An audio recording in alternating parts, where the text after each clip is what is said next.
Bapak Ibu atas waktunya hadir di sini. Saya akan menyampaikan mengenai perubahan pemahaman dan penerapan pengalaman terkait dengan budaya positif. Saya adalah AGB dari Angkatan 9 Kabupaten Kelungkung, Bali. Kenapa harus ada foto? Selalu untuk di CGP itu kenapa harus ada foto? Karena ini adalah menurut saya salah satu bentuk apresiasi terhadap nilai-nilai dari diri kita sendiri. Begitu. Kemudian untuk topik utamanya hari ini yang akan kita bahas mengenai perubahan paradigma belajar. Kemudian ada disiplin positif. Kemudian juga ada teori kontrol, hukuman dan penghargaan, teori motivasi, serta posisi kontrol guru.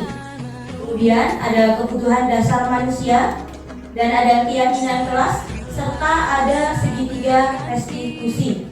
Nah, mungkin dari topik utama ini ada beberapa yang belum Bapak Ibu pahami atau masih baru. Jadi semoga nanti apa yang saya sampaikan bisa bermanfaat bagi Bapak Ibu sekalian, terutama di kurikulum Merdeka.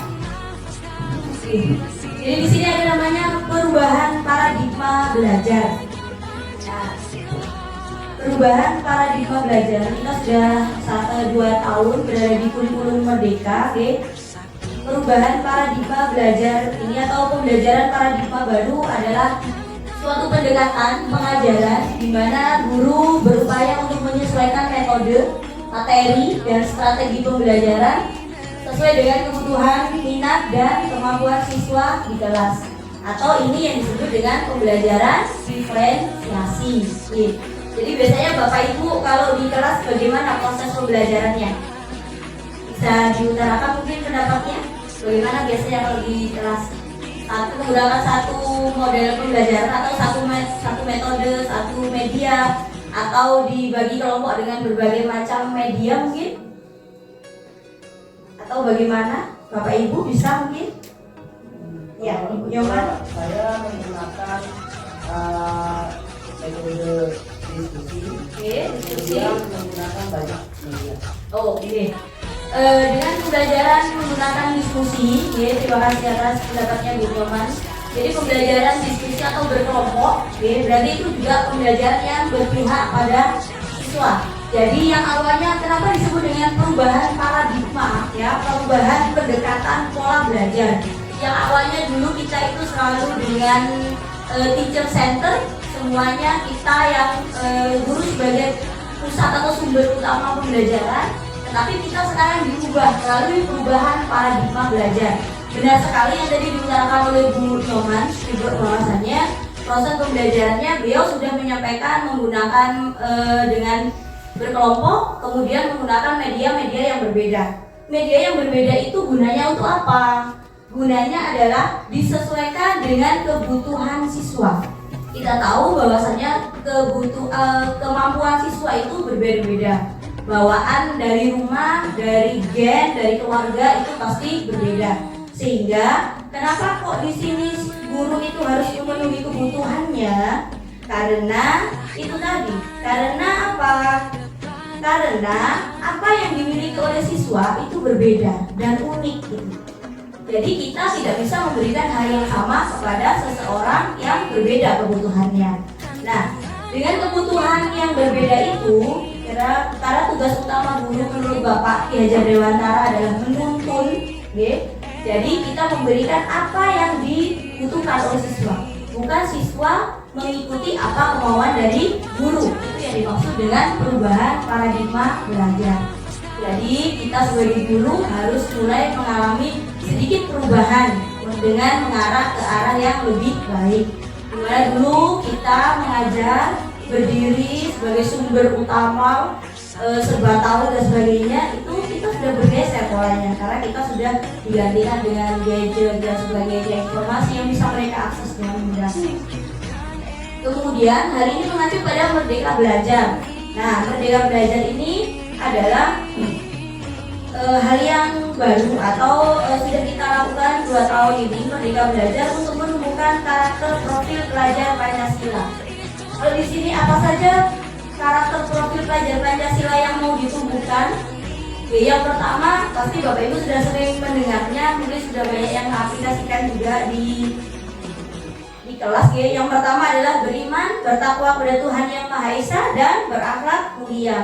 Hal ini sudah sering kita lakukan melalui pembiasaan-pembiasaan baik, seperti halnya setiap pagi pasti ada trisandil, kemudian pulang sekolah juga anak-anak demikian, kemudian beribadah ketika ada hari besar, kemudian berkebinekaan global. Artinya berkebinekaan global itu menghargai budaya yang ada, kemudian melestarikan, tetapi kita tidak boleh menutup kemungkinan dari adanya budaya luar yang bisa kita terima, tetapi harus tetap disinkronkan dengan budaya yang ada di kita atau budaya lokalnya. Kemudian bergotong royong. Bergotong royong itu bukan hanya proses pembersihan sekolah, pembersihan kelas, tiket, tidak demikian. Jadi bergotong royong ini lebih luas maknanya, lebih mencakup kepada berkolaborasi, kemudian bekerja sama, baik itu kolaborasi antar sesama siswa atau siswa dengan guru atau guru dengan guru, itu juga termasuk dalam bergotong royong. Kemudian juga ada kreatif nih ya, kreatif. Kemudian ada bernalar kritis. Bernalar kritis itu berarti adanya pencapaian atau pola pikir, perubahan pola pikir baik itu dari siswa ataupun dari guru itu sendiri. Jadi kalau kita mau menumbuhkan karakter profil pelajar Pancasila, paling tidak kita juga harus bisa menanamkan dalam diri kita masing-masing, dan juga kita harus bisa menjalankan profil pelajar pada Pancasila ya dalam diri kita. Kemudian yang terakhir adalah mandiri. Jadi kalau di siswa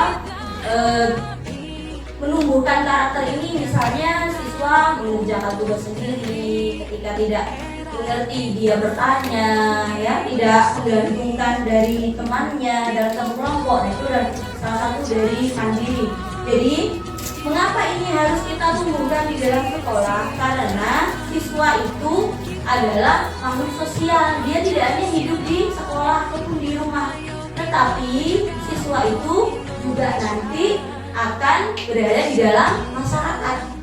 Jadi siswa itu tujuan dari pembelajaran adalah untuk mencapai keselamatan setinggi-tingginya dan kebahagiaan setinggi-tingginya, baik sebagai manusia ataupun sebagai individu di dalam masyarakat. Seperti ini. Apalagi kita tahu bahwasanya kegiatan masyarakat juga ini sangat tinggi sekali. Jadi karakter profil pelajar Pancasila ini sangat cocok ya ketika diterapkan di anak-anak, sehingga ketika anak-anak terjun dalam dunia masyarakat, itu anak-anak akan memahami berbagai macam profil pelajar Pancasila ini. Oke, selanjutnya sesuai dengan topik utama, yakni disiplin positif. Oke. Disiplin positif itu bukan hanya mengenai disiplin waktu, tetapi banyak sekali disiplin. Ranah dari disiplin itu sangat luas sekali. Menurut Pak Dian Gosen ya, dalam bukunya Restructuring School Discipline tahun 2001, di sini disebutkan bahwasanya disiplin berasal dari bahasa Latin, yang artinya yang berasal dari bahasa Latin yakni disiplina, yang artinya adalah belajar. Ya, juga berasal dari akar kata disiplin atau murid atau pengikut. Nah, jadi disiplin itu sendiri merupakan untuk apa fungsinya kalau bagi siswa? Kalau dilihat dari arti katanya, disiplin itu adalah murid atau pengikut, maka untuk menjadikan murid itu atau sebagai pengikut, maka seseorang itu harus paham betul alasan mengapa mereka mengikuti itu. Nah, mengapa demikian? Kalau mereka sudah memahami mengapa mereka mengikuti itu, maka untuk mengikuti itu tanpa adanya penghargaan atau hukuman, tetapi di sana harus ada, sehingga kita bisa memunculkan yang disebut dengan motivasi intrinsik. Motivasi intrinsik itu apa? Motivasi intrinsik adalah motivasi yang terbentuk dari dalam diri kita sendiri. Misalnya, kita meminta anak-anak datang ke sekolah 7.15 sudah bel berbunyi. Ketika itu kita laksanakan dengan ancaman, dengan hukuman, maka anak akan mengikuti itu. Tetapi itu tidak akan bertahan lama. Mengapa? Karena di sana tidak ada namanya motivasi intrinsik.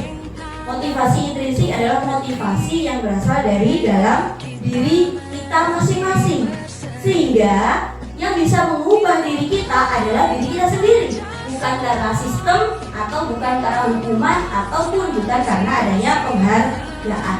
Nah, ini yang dibutuhkan. Jadi ketika kita meminta murid untuk mengikuti itu, paling tidak murid paham apa yang harus diikuti, kemudian bagaimana cara menumbuhkan motivasi itu menjadi motivasi intrinsik, bukan lagi karena faktor ekstrinsik.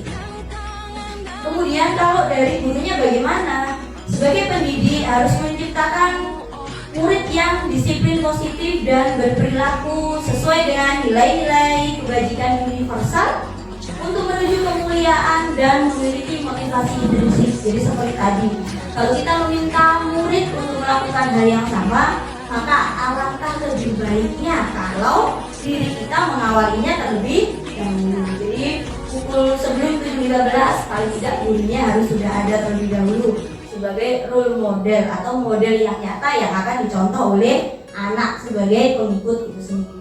Jadi kesimpulan di sini, disiplin positif adalah salah satu cara penerapan disiplin yang bertujuan untuk menumbuhkan kesadaran dan memberdayakan peserta didik tanpa adanya imbalan atau reward, ancaman ataupun hukuman. Jadi perubahan itu akan diawali dari diri anak masing-masing, sehingga ketika dia mengikuti itu tanpa adanya paksaan. Nah, itu yang disebut dengan disiplin positif. Kemudian ketika misalnya anak itu berlaku sesuai dengan ranahnya anak-anak, biasanya sebagai guru kita merasa sebagai seorang yang superpower.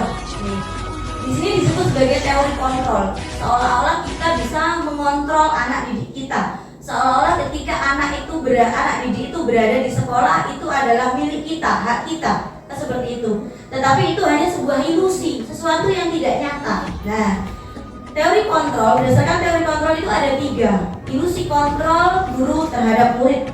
Yang pertama adalah ilusi bahwa semua penguatan positif efektif dan bermanfaat. Ini berupa bujukan, ya, berupa rayuan. Nanti kalau masuk sekolah atau nanti ketika upacara itu rajin, kelas mana nanti akan dikasih penghargaan misalnya. Nah, itu hanya sebuah penguatan positif efektif dan bermanfaat. Tetapi di sini tidak akan bisa bertahan lama. Kemudian yang kedua, teori kontrol mengatakan bahwa ilusi bahwa kritik dan membuat orang merasa bersalah itu bisa menguatkan karakter. Misalnya ketika ada anak yang kita anggap nakal, padahal tidak ada anak yang nakal. Nanti akan saya kasih pemahaman mengapa anak itu tidak boleh disebut sebagai anak yang nakal. Ilusi bahwa kritik membuat orang merasa bersalah dan itu kita anggap menguatkan karakter. Jadi ketika ada anak yang bermasalah, biasanya kita akan memberikan ceramah panjang, lebar, paling tinggi. Biasanya seperti itu ya Bapak Ibu. Jadi ketika kita memberikan ceramah seolah-olah nasihat itu akan diterima dengan baik. Padahal itu hanya sebuah ilusi bagi anak. Nah, kemudian yang ketiga, teori kontrol adalah bahwa orang dewasa, kita sebagai guru adalah orang dewasa di sini, memiliki hak untuk memaksa. Jadi kita merasa kalau kita di sekolah itu kita bisa punya tanggung jawab untuk memaksa anak berbuat sesuai dengan aturan sekolah, sesuai dengan aturan kelas, sesuai dengan aturan guru misalnya seperti itu. Padahal tidak demikian, ya. Apapun yang dilakukan itu akan diterima, tetapi hanya pada saat itu saja. Mengapa demikian? Balik lagi karena di sana menurut teori kontrol, kalau tidak ada motivasi intrinsik, perubahan dari dalam diri kita sendiri, maka apapun yang dilakukan oleh guru, ya, mengontrol bagaimanapun terhadap siswa, maka itu tidak akan bisa terlaksana. Tidak akan ada namanya perubahan. Itu menurut teori kontrol. Jadi mungkin di sini nanti paradigma kita harus berubah, mulai berubah sedikit demi sedikit, bahwasanya guru itu tidak bisa mengontrol siswa. Mengapa? Karena siswa itu adalah seorang anak atau individu yang merdeka. Setiap dari diri kita adalah merdeka. Artinya kita tidak bergantung atau bersandar pada orang lain, tetapi diri kita adalah seseorang yang merdeka, yang bisa melakukan apapun sesuai dengan keinginan kita tanpa adanya tekanan dari siapapun. Tetapi di sana ada batas-batas yang harus kita patuhi. Nah, itu kira-kira. Kemudian bagaimana caranya untuk merubah teori stimulus respon ke teori stimulus kontrol. Dimana nanti pada teori stimulus kontrol ada namanya proaktif nih. Jadi misalnya ketika kita berhadapan dengan murid, di sana kita mengatakan bahwasanya realita atau kebutuhan kita itu sama menurut kita. Padahal kenyataannya menurut teori kontrol, realita itu kita berbeda antara satu kebutuhan. Misalnya kita menghadapi anak di kelas, pasti kebutuhan anak dari 30 anak itu pasti berbeda.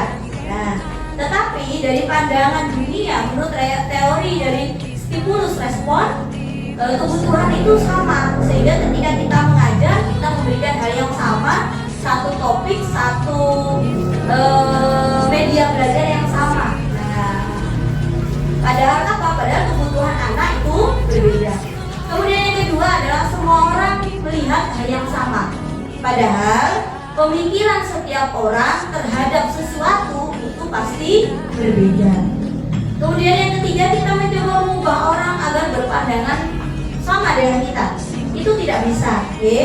Kenapa? Karena pemahaman atau pandangan orang lain terhadap hal yang paling kecil itu pasti berbeda, apalagi terhadap dunia.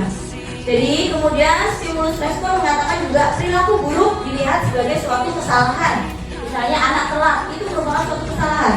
Tetapi menurut teori kontrol, semua perilaku baik itu buruk ataupun baik, ya, itu pasti memiliki tujuan masing-masing. Nah, kemudian orang lain bisa mengontrol saya. Nah, menurut teori kontrol atau stimulus kontrol, di sini disebutkan hanya Anda atau diri kita masing-masing yang bisa mengontrol kita.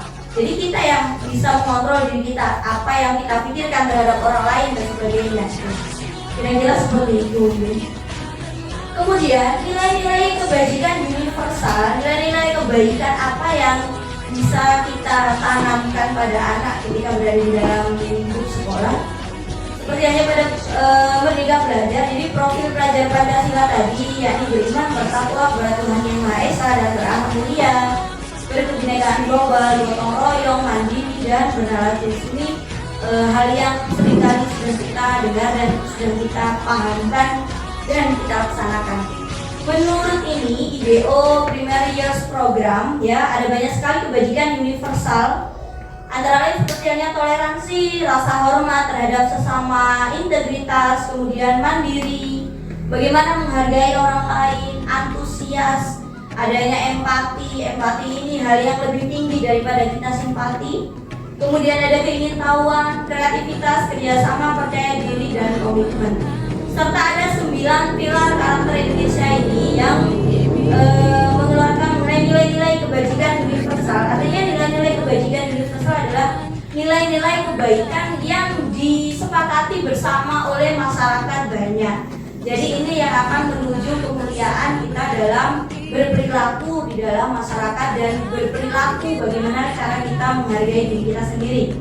Seperti kita cinta terhadap Tuhan dan segenap ciptaannya, kemandirian dan tanggung jawab, kejujuran, amanah, diplomatis, kemudian ada suka menolong dan gotong royong, percaya diri, kreatif, kepemimpinan, kemudian adanya rendah hati, toleransi, kedamaian, dan kesatuan. Ini adalah nilai-nilai kebajikan universal yang harus kita tanamkan pada diri kita sebagai pendidik, juga kita tanamkan juga pada anak-anak. Kemudian berkenaan dengan teori kontrol tadi, kita biasanya ilusinya seolah-olah kita bisa mengontrol murid, padahal tidak demikian, yaitu hanya ilusi saja. Di sini saya akan memaparkan mengenai hukuman dan penghargaan. Ketika anak misalnya hal yang paling sering kita lakukan sebelum-sebelumnya, ketika anak itu telat sekolah, biasanya yang kita lakukan adalah langsung memberikan hukuman tanpa kita bertanya mengapa dia telat, tanpa kita memberikan solusi atau membuat kesepakatan dengan mereka. Jadi yang dimaksud dengan hukuman itu biasanya berjalan satu arah, karena kita merasa kita memiliki kontrol, kita memiliki tanggung jawab di dalam sekolah terhadap anak, padahal sejatinya kita tidak bisa mengontrol. Jadi hukuman itu berjalan satu arah tanpa adanya kesepakatan sebelumnya dan bersifat mendadak. Misalnya ketika telat bersihkan kamar mandi, nah itu merupakan hukuman. Ya. Tetapi hukuman ini tidak akan merubah apapun, hanya ilusi sesaat saja. Ataupun ketika kita memberikan penghargaan kepada murid itu misalnya nilainya bagus, kita kasih penghargaan, kita kasih kado misalnya, itu juga tidak akan bersifat jangka panjang, ya. Dan ini cenderung tidak efektif. Mengapa? Karena anak akan bertingkah sesuai dengan apa yang dia inginkan hanya untuk mendapatkan penghargaan saja. Nah, itu biasanya. Kemudian ada yang disebut dengan konsekuensi. Kalau konsekuensi adalah sesuatu yang sudah terencana, ya, dan konsekuensi itu ada karena ada pelanggaran. Jadi misalnya kita sudah membuat kesepakatan dengan murid, kemudian dia melanggar, maka itu yang disebut dengan konsekuensi. Jadi di sini ada namanya identitas gagal. Identitas gagal adalah identitas yang sudah terbentuk ketika kita memberikan hukuman pada anak. Anak telat misalnya, si A telat, langsung kita hukum bersihkan kamar mandi. Nah, itu adalah kita menjadikan mereka menjadi identitas yang gagal. Nah, menurut pemahaman yang ini, jadi identitas gagal itu kita harus kembalikan pada anak dalam komunitasnya menjadi identitas yang berhasil, sehingga dia akan memiliki rasa percaya diri kembali pada komunitasnya menjadi identitas yang berhasil, bukan lagi menjadi identitas yang gagal. Nah, contohnya seperti ini. Jadi hukuman yang kita berikan pada anak itu biasanya adalah menyakitkan.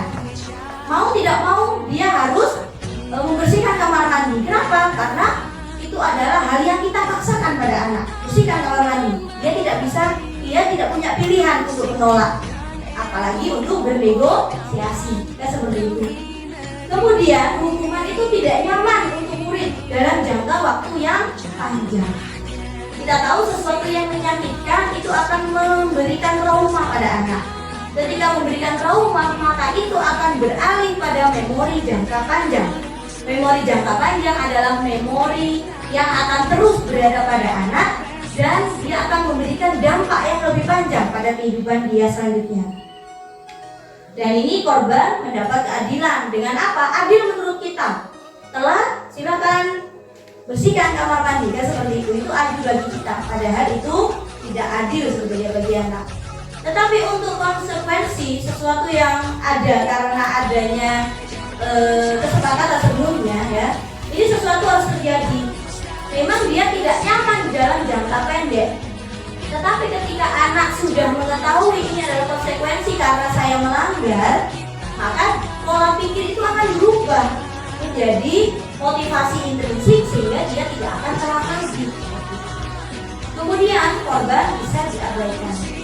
Tetapi ini juga tidak boleh sebetulnya dilakukan pada anak. Apa yang harusnya kita lakukan pada anak yang seharusnya yang disebut dengan restitusi. Jadi di sini restitusi adalah sebuah pilihan antara guru dengan murid yang kita anggap melakukan pelanggaran tadi, kemudian menguatkan murid sehingga dia menjadi pribadi atau identitas yang berhasil atau sukses. Kemudian korban akan mendapatkan gantinya. Jadi dia tidak lagi bertindak sebagai korban, tidak lagi bertindak sebagai identitas yang gagal. Begini deh. Jadi hukuman dan penghargaan itu sifatnya hanya sementara saja pada anak. Nah, mengapa anak-anak itu melakukan seperti itu misalnya? Motivasi apa sebetulnya yang mereka lakukan? Jadi menurut teori motivasi, di sini disebutkan ada 3 teori motivasi. Yang pertama adalah untuk menghindari ketidaknyamanan atau hukuman. Contohnya yang paling gampang tadi, misalnya anak mengerjakan tugas dari seorang guru. Dia mengerjakan tugas itu untuk apa? Motivasinya apa? Motivasi yang pertama, dia bisa saja mengerjakan tugas itu untuk menghindari hukuman yang kita berikan. Misalnya, ketika si A tidak mengerjakan tugasnya, maka si A itu akan kita hukum mengerjakan tugas itu lagi ketika jam istirahat. Atau ada yang lebih ekstrim lagi, misalnya dikeluarkan dari kelasnya. Nah, ketika anak itu mengetahui bahwasannya nanti hukuman yang diberikan oleh guru itu seperti itu, maka motivasi dia untuk mengerjakan tugas adalah untuk menghindari ketidaknyamanan atau hukuman. Kemudian yang kedua adalah motivasi untuk mendapatkan imbalan atau penghargaan dari orang lain. Contohnya tadi, si A mengerjakan tugas, nilainya bagus. Nah, mengapa dia mengerjakan tugas? Kenapa? Karena dia ingin dipuji oleh gurunya, ingin dipuji oleh temannya. Nah, si A rajin sekali, tugasnya sudah terkumpul di saat yang lain belum selesai. Nah, itu adalah motivasi yang kedua.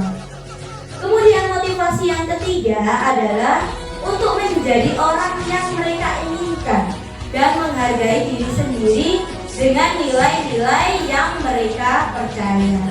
Nah, ketika kita melakukan hal seperti itu, contohnya pada diri kita misalnya, jam 7 kita harus masuk absen sesuai dengan si sensus.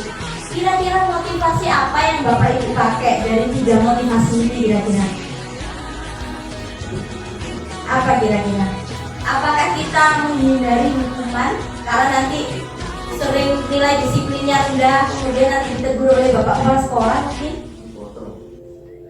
Dipotong. Berarti itu ketidaknyamanan atau hukuman. Kemudian yang kedua, atau untuk mendapatkan imbalan. Jadi nanti biar TPP-nya penuh, maka saya harus datang lebih awal misalnya. Nah, jadi kebanyakan dari Bapak Ibu menjawabnya adalah untuk mendapat imbalan dan penghargaan dari orang lain. Menurut teori motivasi ini, jadi yang sesuai dengan nilai-nilai kebajikan itu sebenarnya adalah untuk menjadi orang yang mereka inginkan. Jadi saya datang pagi karena saya menghargai nilai-nilai yang ada pada diri kita. Nah, value kita seperti apa, harga kita seperti apa, bukan harga diri kita, bukan, tetapi harga kita seperti apa menjadi seorang pribadi. Ataukah kita dikenal dengan orang yang sangat lelet, jarang masuk, datang telat, pulang awal, ataukah kita ingin dikenal menjadi pribadi yang on time, disiplin waktu, disiplin pakaian dan sebagainya. Nah, jadi teori motivasi yang sebaiknya ditanamkan adalah menjadi apa yang kita inginkan. Saya ingin dikenal menjadi orang yang disiplin waktu, disiplin dalam berpakaian misalnya. Kemudian dengan seperti itu kita akan menumbuhkan nilai-nilai yang kita yakini, yang kita percaya. Nah, seperti itu. Itu adalah teori motivasi.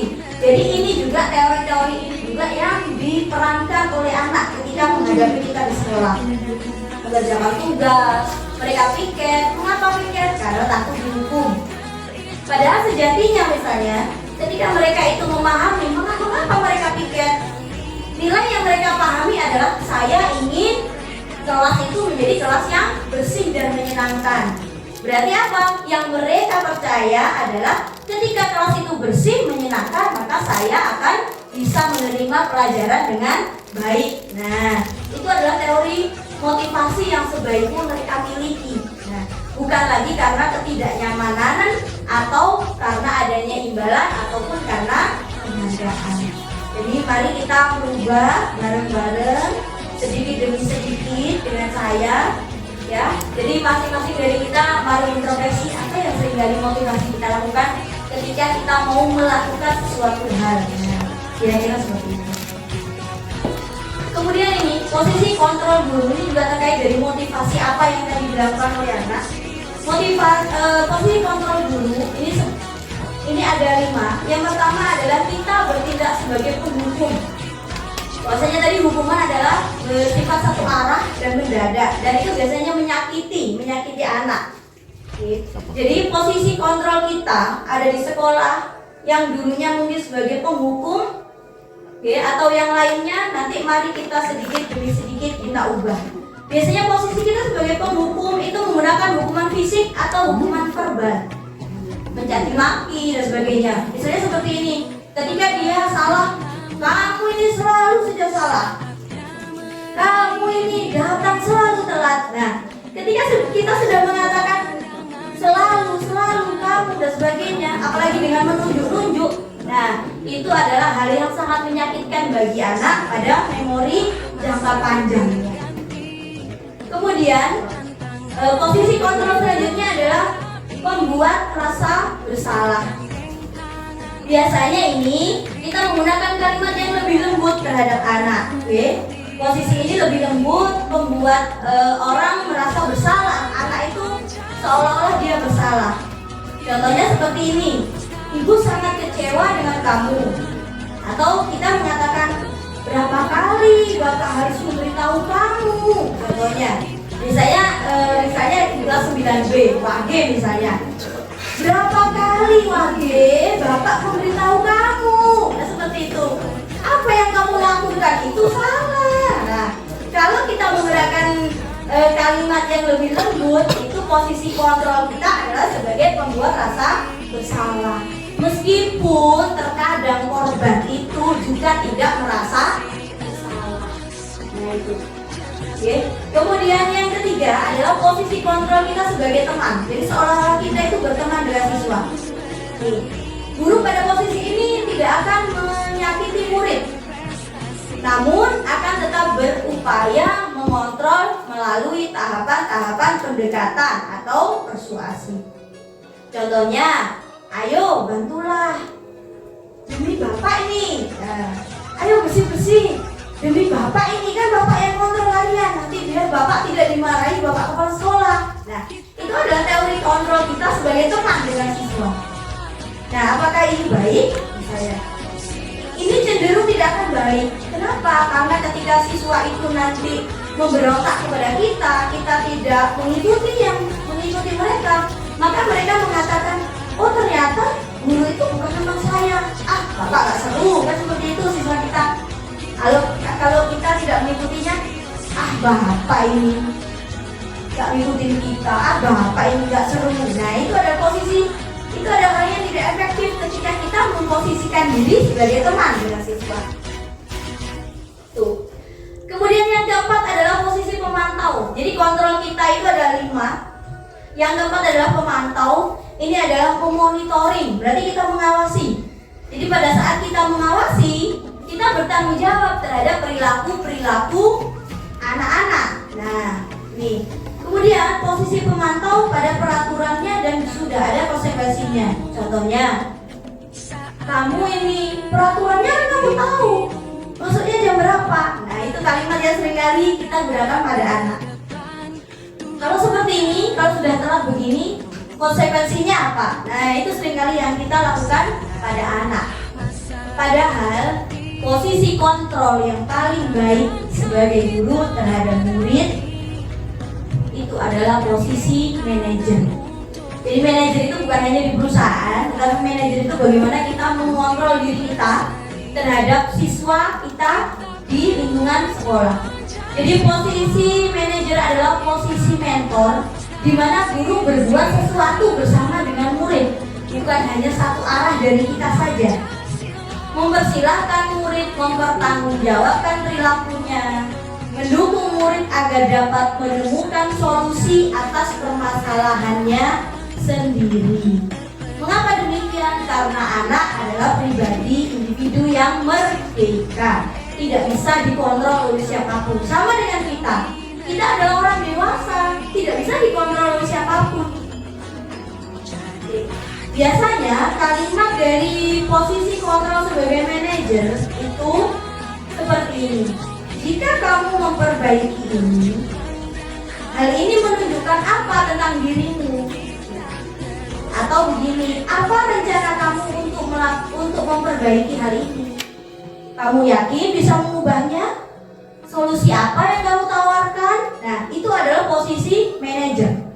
Jadi kita sebagai pemimpin pembelajaran di dalam kelas, kita harus bisa memposisikan kita sebagai kontrol manajer terhadap siswa. Artinya kita memberikan kesepakatan di dalam suatu kesalahan yang ditimbulkan oleh siswa. Kita tidak bisa merubah karakter siswa karena siswa itu sudah memiliki pemahaman karakter dari rumah yang dia bawa di sekolah.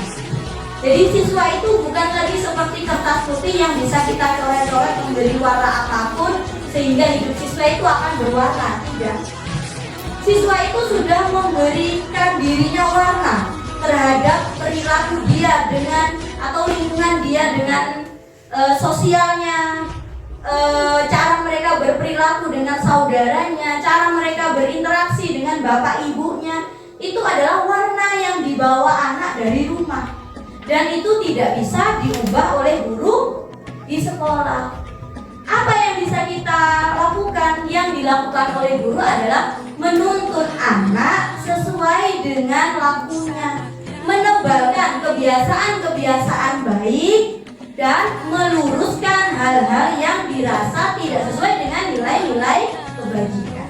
Nah, itu adalah posisi kontrol kita sebagai manajer. Jadi posisi kontrol manajer itu bukan hanya dilakukan oleh kepala sekolah, memanage sekolahan, tetapi posisi ini bisa kita lakukan sebagai pemimpin pembelajaran yang ada di dalam kelas. Nah, jadi seperti itu Bapak Ibu sekalian. Nah, sekarang saya bertanya kepada Bapak Ibu sekalian, posisi kontrol apa yang seringkali Bapak Ibu pakai ketika sebagai pemimpin pembelajaran di dalam kelas? Ada yang bisa menyampaikan pendapatnya? Jadi saya ingatkan lagi, posisi kontrol itu ada 5. Yang pertama adalah penghukum, yang kedua adalah pembuat rasa bersalah, kemudian teman, pemantau saja, kemudian yang terakhir adalah manajer. Nah, jadi posisi kontrol apa yang biasanya Bapak Ibu pakai di kelas sebagai pemimpin pembelajaran? Apa kira-kira posisi kontrol apa yang Bapak pakai atau Bapak Ibu pakai ketika berada di kelas? Bapak Pansel misalnya, posisi apa Pak yang Bapak pakai biasanya? Semua Pak. Rata-rata serabutan. Tapi yang itu kepada manajernya. Jadi semuanya Pak Kim. Jadi melihat situasi juga. Kalau yang dihadapi siswanya itu sudah sering kali, maka Bapak pakai yang penghukum begitu Pak. Oke. Jangan berhadapan sesuatu di banyak lapangan. Oke. Kadang anak-anak itu membandingkan dulu. Misalnya ini beberapa anak itu tidak memakai dana olahraga. Kemudian diberitahu agar minggu depannya harus memakai pakaian. Tahu-tahunya minggu yang berikutnya itu kembali anak itu lagi tidak memakai dana olahraga. Terpaksa yang itu menggunakannya dengan cara gini. Coba sini dulu diberikan push up misalnya 20 kali, itu kan sehat juga untuk dia sebetulnya. Diberikan sanksi gitu sedikit, enggak terlalu banyak sebetulnya. Ya. Jadi karena hari ini tidak pakai pakaian celana olahraga, kemudian dihukum minggu berikutnya lagi dia nak pakai. Benar. Terus minggu berikutnya balik lagi salah gitu. Makanya terpaksa diberikan sanksi. Jadi yang dilakukan di sini sudah ada Pak G. Jadi seorang penghukum bisa menggunakan hukuman fisik. Jadi yang Bapak lakukan sebagai posisi kontrol guru itu adalah sebagai penghukum. Nah, kemudian sebagai posisi kontrol tadi sebagai penghukum, dia pasti akan merasa tersakiti. Wah, saya tersakiti nih karena disuruh push up misalnya. Tapi kemudian minggu selanjutnya dia akan berubah memakai pakaian yang benar olahraga. Minggu berikutnya lagi dia berubah. Kenapa dia berubah itu seperti itu? Kenapa? Karena hukuman yang tadi sudah saya paparkan di depan, hukuman itu bersifat sementara. Dia tidak mau berubah sesuai dengan dirinya sendiri. Mengapa? Karena dia hanya ingin menghindari hukuman pada pertemuan kedua. Jadi dia memakai pakaian yang benar. Nah, mengapa demikian? Nah, nanti akan kita bahas pada 5 kebutuhan dasar dari manusia. Misalnya, kita lagi contohkan misalnya si A. Mengapa demikian? Kemungkinan yang dia lakukan adalah untuk menarik perhatian. Jadi anak-anak yang biasanya melakukan sesuatu itu biasanya menarik perhatian. Baik itu perhatian dari bapak ibu gurunya atau perhatian dari lawan jenis. Karena apa? Karena usia anak-anak kita, anak didik kita itu adalah usia pubertas. Jadi ketika diperhatikan itu sangat senang sekali, walaupun meskipun hanya kecil. Yang lain misalnya, bagaimana ini? Posisi kontrol apa yang kita pakai biasanya di kelas?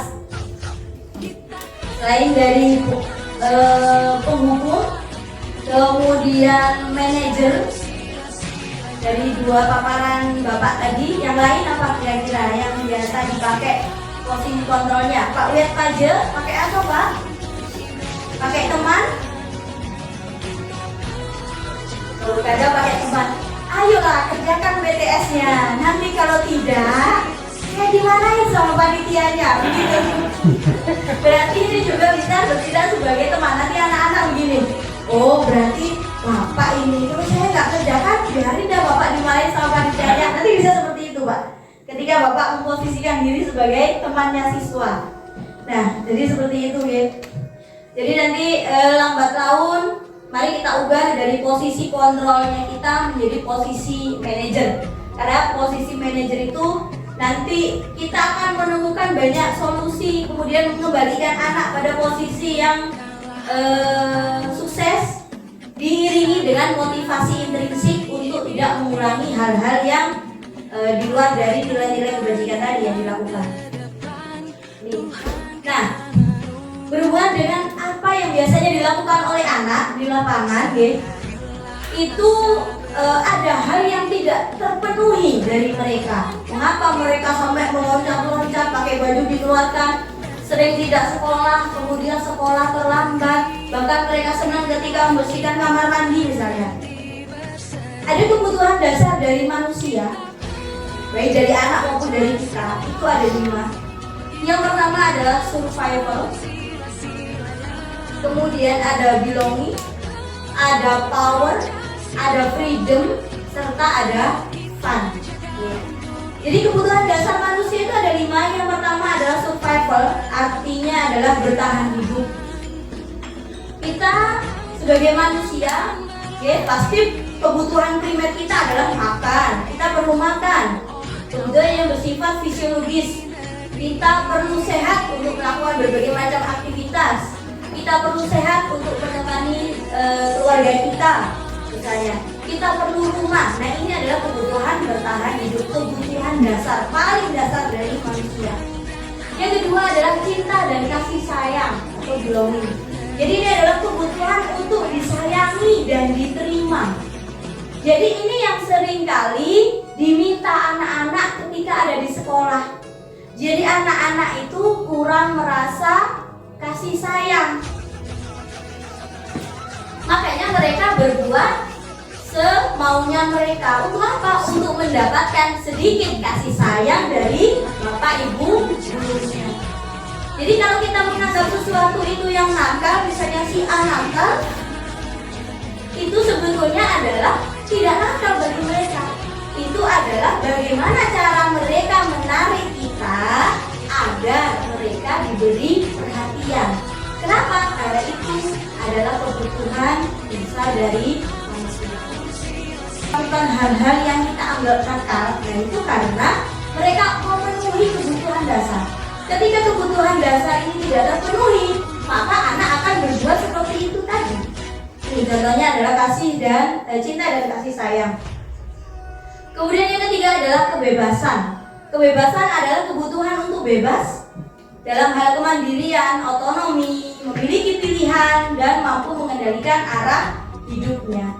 Contohnya, ketika kita mengajar, seringkali anak-anak misalnya masuknya telat ketika istirahat kedua. Mengapa demikian? Ketika kita telusuri, kita kasih pertanyaan, kita interogasi, ternyata mereka bosan. Nah, ketika ketika mereka bosan, maka mereka membutuhkanlah yang disebut dengan kebebasan. Untuk memenuhi itu, maka dia tidak ikut misalnya di jam ke-6 misalnya. Untuk apa? Untuk memenuhi kebutuhan dasarnya, yaitu kebebasan. Kemudian yang keempat adalah penguasaan. Penguasaan ini berhubungan dengan kekuatan untuk mencapai sesuatu. Biasanya tidak sering anak didik kita misalnya memukul yang lain. Nah, untuk apa? Agar merasa dihargai. Nah, itu adalah salah satu kebutuhan dasar dari manusia. Hal yang tidak benar itu, kita sebagai guru, kita mengarahkan bahwasanya tindakan seperti memukul dan sebagainya, pemulihan dan sebagainya, itu bukan lagi menunjukkan sebuah penguasaan. Tetapi nanti kita arahkan itu pada hal yang lebih baik lagi. Misalnya pada prestasi, dia bisa melakukan berbagai macam. Misalnya seperti hal kemarin ketika kita melakukan kegiatan tengah semester, anak-anak yang dalam akademik itu kita anggap tidak sama dengan temennya, tapi mereka bisa menghibur kita dalam hal yang lain. Misalnya ketika stand up komedi, atau ketika mereka membaca puisi, mereka berpidato dan sebagainya. Itu adalah penguasaan. Jadi ketika mereka itu lebih dihargai oleh lingkungan, dihargai oleh teman, dihargai oleh kita sebagai guru, maka akan muncul rasa percaya diri, terpenuhilah kebutuhan dasarnya, sehingga mereka bukan lagi menjadi pribadi yang gagal. Kemudian selanjutnya adalah kesenangan. Ini bukan hanya anak-anak, kita juga membutuhkan kesenangan, Bapak Ibu guru sekalian. Jadi ketika kita berada di kelas sebagai pemimpin pembelajaran, itu kita tidak boleh santai sekali, ketawa aja tidak boleh anak-anak boleh. Atau kita sudah memasang muka garang biar anak-anak nggak bertanya di dalam kelas, itu tidak akan bisa. Karena apa? Karena kebutuhan dasarnya kita sebagai manusia itu adalah bermain, tertawa, senang dan sebagainya. Bukan hanya anak-anak, Bapak Ibu guru aja masih banyak yang suka main game, ya kan? Nah, itu adalah salah satu contoh kalau kita sebagai manusia itu kita butuh kesenangan. Kita bertemu dengan Bapak Ibu guru yang lain, kita tertawa, bercengkrama, itu adalah salah satu dari kebutuhan dasar manusia. Jadi ketika kebutuhan dasar 5 ini sudah terpenuhi, maka diharapkan anak-anak itu tidak lagi melakukan sesuatu yang kita anggap salah. Padahal anak berbuat salah itu pasti juga ada alasan di balik itu. Mengapa mereka berbuat salah? Karena dari 5 kebutuhan dasar ini ada 1 atau lebih yang tidak terpenuhi oleh anak. Jadi seperti itu. Jadi kebutuhan dasar pada manusia tadi. Jadi kebutuhan utama itu berada di tengah, ini kebutuhan paling dasar survival. Kita hidup, kita bertahan hidup. Kita butuh makan, kita butuh rumah. Oke. Kemudian kita butuh kasih sayang. Baik kasih sayang dari orang tua, kasih sayang dari saudara, kasih sayang dari pasangan, anak dan sebagainya. Itu berada pada posisi ini. Jadi kalau manusia itu sebagai lingkaran yang utuh, maka lingkaran ini harus dipenuhi seperti itu. Untuk menjadikan kita manusia yang bisa menjalankan kehidupan sesuai dengan nilai-nilai kita. Kita punya power, penguasaan, kita butuh kebebasan, kita butuh rasa senang. Nah, itu adalah kebutuhan dasar dari manusia. Kemudian dari posisi kontrol, kemudian disiplin, disiplin tadi ada yang disebut sebagai keyakinan kelas. Nah, mungkin Bapak Ibu guru sekalian, mengapa ini disebut dengan keyakinan? Seperti halnya orang beragama, yakin seperti itu. Mengapa bukan disebut sebagai peraturan kelas? Nah, kira-kira bagaimana kira-kira? Bapak Ibu dari sini ke Pasar Sampalan misalnya di Mentigi, Bapak Ibu menggunakan helm. Dalam penggunaan helm itu kira-kira Bapak Ibu menuruti peraturan atau Bapak Ibu yakin kalau helm itu bisa melindungi? Apa jawabannya? Bisa melindungi. mengikuti peraturan. Yang paling utama apa? Melindungi diri. Berarti meskipun tanpa adanya peraturan, kita akan menggunakan helm. Kenapa? Karena kita yakin helm itu bisa melindungi diri, kan seperti itu. Nah, meskipun tetapi pemerintah memang menggunakan peraturan agar itu bisa mengikat dengan tanpa alasan apapun. Ya, jadi seperti halnya ketika COVID kemarin, kita wajib mencuci tangan dengan sabun. Mengapa itu bukan disebut sebagai keyakinan diri? Mencuci tangan dengan sabun, memakai masker dan sebagainya itu disebut sebagai peraturan. Agar apa? Agar manusia selamat dari penyebaran virus COVID. Kan seperti itu. Kenapa itu bukan lagi disebut sebagai keyakinan? Ya, karena itu berhubungan dengan diri kita sendiri dan orang banyak.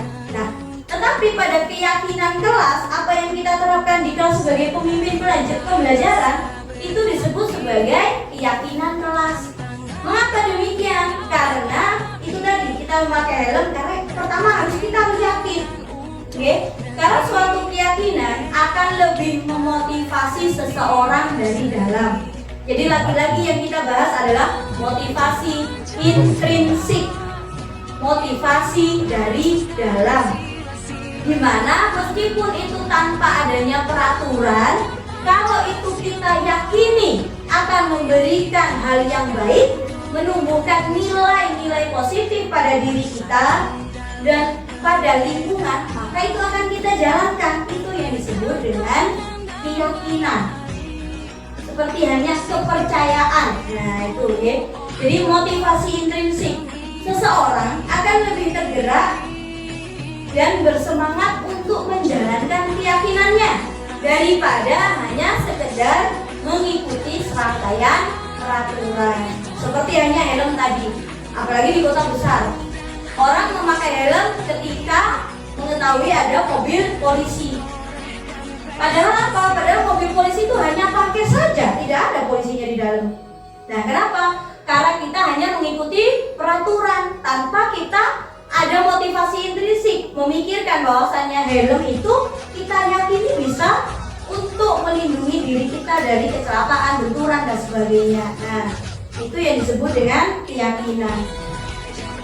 Kemudian, jadi keyakinan adalah nilai-nilai kebajikan atau prinsip-prinsip universal yang disepakati bersama secara universal terlepas dari latar belakang suku, negara, bahasa, ataupun agama. Jadi yang kita bentuk di kelas adalah keyakinan kelas. Keyakinan kelas ini bersifat abstrak, ya, beda dengan peraturan atau tata tertib di sekolah. Jadi ini lebih kepada keyakinan. Jadi keyakinan kelas itu merupakan pernyataan universal. Pernyataan keyakinan kelas senantiasa dibentuk dalam kalimat yang positif. Misalnya, kalau biasanya peraturan itu lebih pada dilarang telat datang ke sekolah, maka keyakinan itu kita ubah menjadi kalimat-kalimat positif seperti datang tepat waktu. Nah, itu adalah keyakinan kelas. Kita menggunakan atau keyakinan, kita menggunakan kalimat-kalimat yang bentuknya positif, bukan lagi menggunakan kata jangan ataupun kata dilarang. Misalnya, jangan membawa senjata tajam ke sekolah. Itu adalah biasanya ada di dalam peraturan sekolah. Dilarang datang telat, dilarang membawa senjata tajam, dilarang rambutnya panjang. Nah, itu akan diubah di dalam keyakinan, hal-hal yang mereka percayai. Nanti kalau misalnya siswanya mengatakan, mengapa kita tidak boleh rambut panjang, Pak, Bu? Kan rambut panjang itu tidak akan mempengaruhi kepintaran kita. Ya kan, Bapak Ibu sekalian? Mengapa kita tidak boleh rambut panjang? Kan rambut panjang tidak mempengaruhi otak kita. Bagaimana kira-kira Bapak Ibu menjawabnya kalau ada pertanyaan seperti itu dari siswa? Supaya rapi. Yang lain bagaimana kira-kira? Atau Pak Parse ini sebagai kesiswaan biasanya dilarang memakai sepatu selain hitam. Nah, anak-anak menjawab, Pak, pakai sepatu berwarna-warni kan lebih keren Pak. Mengapa kita tidak boleh memakai sepatu berwarna-warni? Apa biasanya Bapak akan menjawabnya? Nah, supaya kesepakatan. Jadi, Kalau tidak seragam kan bukan seragam, rapi, sepakat, begitu. Oke. Mengapa? Nanti diutarakan. Mengapa harus sama? Karena sekolah itu tidak boleh adanya kesenjangan antara si kaya dengan si miskin. Di sanalah nanti akan terbentuk budaya positif, disiplin positif, memakai hal yang sama, rapi dan seperti itu. Anak sekarang tidak bisa mengikuti, anak sekarang tidak bisa saklek dengan aturan. Tetapi apa? Mereka pasti akan mempertanyakan hal-hal yang mereka yakini itu sebetulnya bisa diubah. Mengapa? Karena pola pikir mereka sudah ada namanya nalar kritis dengan banyaknya pengetahuan yang mereka terima seperti itu. Jadi Bapak Ibu guru harus siap dengan pertanyaan-pertanyaan seperti itu. Pak, Bu, mengapa kita harus duduk rapi di sekolah? Kalau yang rapi pulang duluan misalnya. Kan kepintaran juga kita bisa Bu berdiri, kita bisa duduk, kita bisa bergerak-gerak. Apalagi jenis pola belajar siswa kita yang kinestetik misalnya, suka loncat ke sana kemari. Kita tidak sabar dengan pola seperti itu. Nah, jadi nanti mari kita sama-sama membuat keyakinan di kelas agar apa yang kita terapkan di sekolah atau di kelas bisa diterapkan oleh anak-anak, bukan lagi karena paksaan, hukuman atau imbalan, tetapi berlandaskan pada nilai-nilai yang mereka yakini, nilai-nilai yang mereka percaya, dan itu akan menumbuhkan motivasi dari dalam diri mereka untuk berubah. Kemudian keyakinan kelasnya hendaknya tidak terlalu banyak, tidak seperti peraturan yang dibuat sampai satu papan penuh. Jadi misalnya pembelajaran aktif, ya, mengikuti pembelajaran aktif atau bertanggung jawab di dalam kelas, bertanggung jawab terhadap nilai, bertanggung jawab terhadap tugas, bertanggung jawab terhadap pakaian, bertanggung jawab terhadap keberadaan dirinya, artinya tidak membolos. Nah, itu adalah salah satu bentuk dari keyakinan kelas itu sendiri. Kemudian keyakinan kelas sebaiknya sesuatu yang dapat diterapkan di sekolah, sehingga semua warga akan ikut berkontribusi dalam pembuatan keyakinan kelas itu di dalam kelas. Jadi nanti Bapak Ibu guru juga bisa mengeluarkan kertas, sehingga nanti mereka akan menulis keyakinan kelas apa saja yang mereka mau. Oke. Kemudian yang selanjutnya ada namanya segitiga restitusi. Nah, ini tadi berkaitan dengan teori kontrol kita.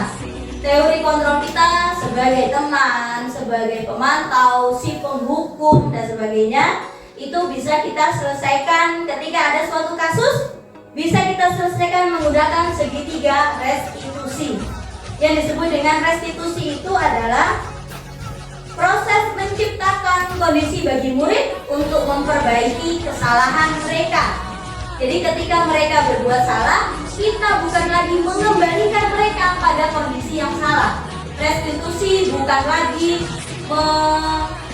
memaafkan kesalahan mereka atau yang salah diabaikan, tidak demikian. Jadi restitusi di sini ada dialog untuk menciptakan agar murid bisa memperbaiki kesalahan mereka.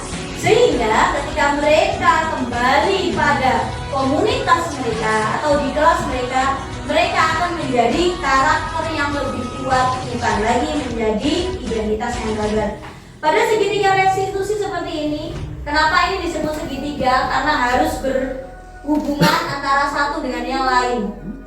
Yang pertama ada namanya menstabilkan identitas, dan yang kedua adalah validasi tindakan yang salah, dan yang ketiga adalah menanyakan keyakinan. Yang seringkali kita lakukan adalah menstabilkan identitas. Jadi yang pertama adalah menstabilkan identitas. Tujuannya adalah untuk mengubah identitas anak dari yang gagal menjadi identitas yang sukses. Ini sudah sering kita lakukan. Biasanya menggunakan apa? Kita menanyai, mengapa hari ini datang terlambat? Anak-anak, selamat pagi. Sini, Bapak pengen ngomong, Ibu pengen ngomong. Mengapa hari ini datang terlambat? Nah, itu adalah menstabilkan identitas. Mereka akan bercerita, saya datang terlambat karena tadi saya bangun kesiangan, kemudian tidak dibangunkan oleh ibu saya, dibiarkan oleh bapak saya, sehingga saya buru-buru mandi, Bu. Kemudian ibu saya sudah berangkat ke pasar misalnya, saya gak dikasih bekal sehingga saya datang telat, gak bawa bekal, Bu. Mereka bercerita panjang lebar. Nah, itu adalah menstabilkan identitas. Kita mewadahi. Kemudian ada validasi tindakan yang salah. Kita sebagai control manager tidak boleh bersikap sebagai penghukum, sebagai teman, langsung pemberi hukuman dan sebagainya, tidak boleh. Tetapi kita harus beranjak pada segitiga sisi yang selanjutnya dari segitiga restitusi, yaitu validasi tindakan yang salah, yaitu menyarankan pada murid bahwa melanggar aturan adalah sikap yang baik. Misalnya, kita lakukan seperti ini. Kenapa kamu datang terlambat? Dia bercerita panjang lebar. Nah, kalimat yang kita gunakan pada validasi tindakan yang salah adalah seperti ini. Kamu telat datang ke sekolah, itu memang suatu kesalahan. Bapak juga dulu pernah datang telat, atau ketika ibu jadi guru, ibu juga datang telat ke sekolah. Nah, itu namanya adalah validasi tindakan yang salah. Ini seringkali yang tidak kita lakukan ketika ada anak yang melakukan pelanggaran di sekolah. Kita hanya menstabilkan identitas, baru kemudian langsung kita kasih hukuman seperti itu. Padahal di dalam menyelesaikan masalah untuk mengembalikan mereka pada kondisi yang sukses di dalam komunitas, ya bukan lagi menjadi pribadi yang gagal, adalah dengan cara segitiga restitusi. Setelah seperti itu, ibu juga pernah gagal. Jadi ketika dia melakukan kesalahan, itu bukan lagi oh saya salah, oh salah saya gagal, oh saya tidak akan diterima lagi. Tidak akan seperti itu. Tetapi kita membangkitkan lagi, kita mengatakan bahwasanya yang kamu lakukan itu juga bisa dilakukan oleh temanmu, juga bisa dilakukan oleh bapak guru kita, atau bisa ibu juga pernah telat seperti itu. Itu adalah validasi tindakan yang salah. Tetapi kita lanjutkan kalimatnya. Bapak juga pernah telat, tetapi bapak memperbaikinya. Nah, seperti itu. Ibu juga pernah telat, tetapi kalimat selanjutnya yang kita berikan dari validasi tindakan yang salah. Kemudian yang ketiga adalah menanyakan keyakinan. Nah, pada teori kontrol tadi, di sana ada namanya motivasi intrinsik, motivasi internal dari dalam diri. Bahwasanya setelah kita melakukan tahap 1, tahap 2, mereka akan tahu, ya Bu, saya tadi telat. Kenapa? Karena bangun kesiangan. Kenapa bangun kesiangan? Karena saya main game, saya begadang. Nah, baru setelah itu kita kasih selanjutnya. Bapak, Ibu juga pernah telat, tetapi selanjutnya syukur kamu masih mau ke sekolah. Kamu tidak melakukan yang lebih buruk daripada ini. Seperti ketika kamu telat, kamu lebih pilih bolos dibandingkan datang terlambat. Nah, itu adalah kalimat untuk validasi tindakan yang salah. Dan ini kemarin coba saya terapkan di kelas 9B. Ada yang datang terlambat, kemudian saya tanya kenapa kamu datang terlambat. Dia dengan kesadaran sendiri datang terlambat tidak keras, tetapi dia memilih datang ke kantor. Kenapa kamu di sini? Bu, saya datang terlambat. Itu yang dilakukan. Kemudian saya ajak duduk, saya tanya kenapa kamu datang terlambat.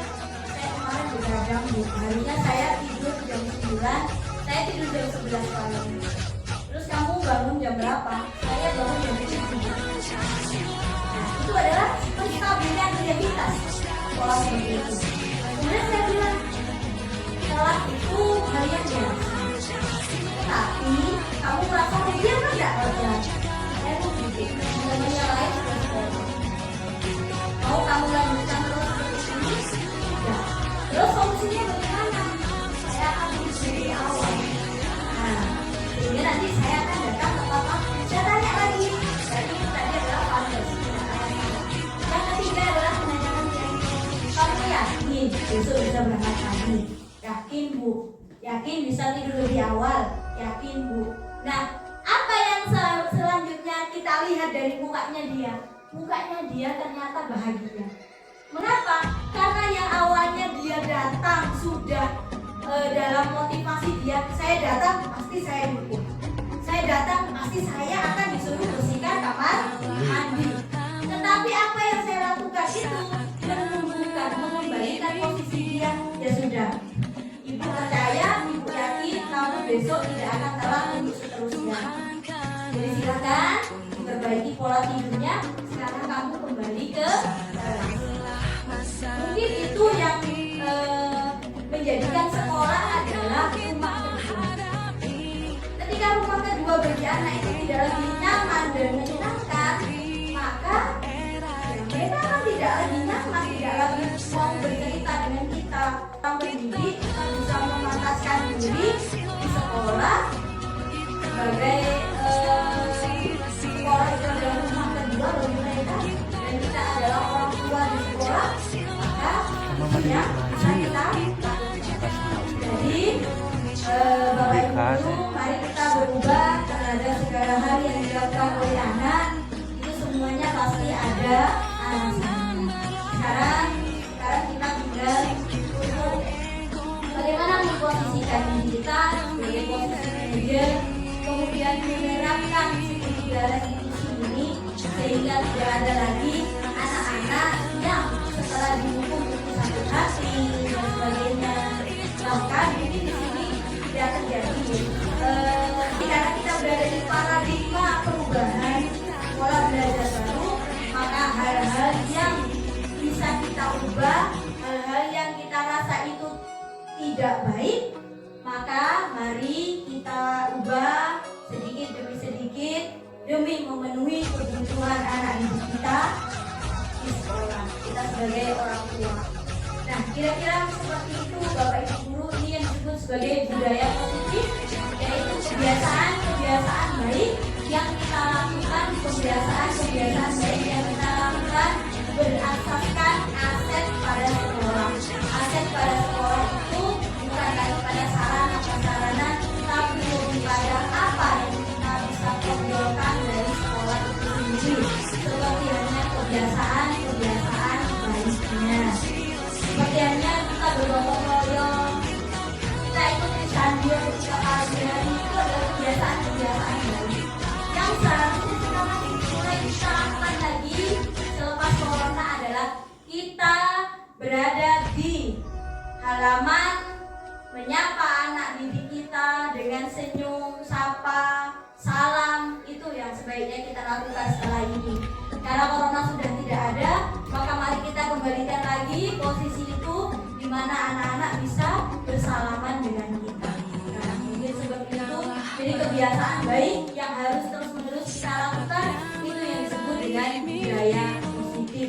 Jadi untuk yang belum baik, mari kita ubah perlahan-lahan menjadi hal yang menjadi baik demi anak didik kita, karena anak didik kita memiliki masa depan yang masih panjang. Jadi kita berperan dalam kehidupan mereka meskipun. Terima kasih atas perhatian